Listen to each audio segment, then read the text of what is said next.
Hello, welcome back to the channel. Today, we're diving right into how to use UpBase for your radio show planning, the full 2025 guide.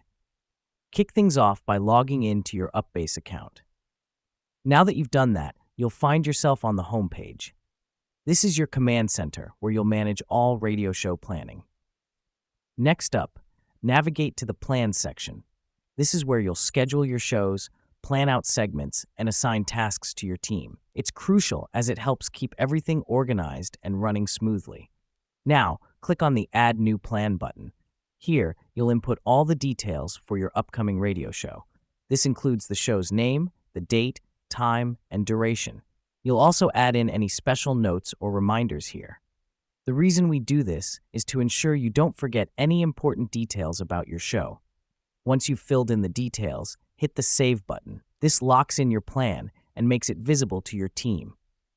This helps us because it allows everyone involved in the show to see what's going on and what their responsibilities are.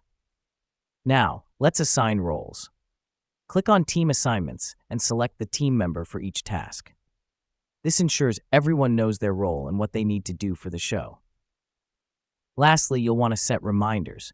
Go to the Reminders section and choose when you want reminders to be sent out.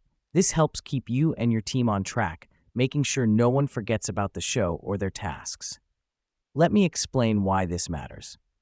Planning a radio show can be complicated, and it's easy for things to slip through the cracks.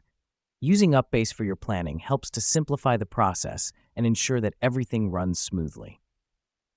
And that's it. You're now ready to use UpBase for your radio show planning. Remember, organization is key, and with UpBase, you've got a powerful tool to help you stay on top of everything. Thanks for tuning in.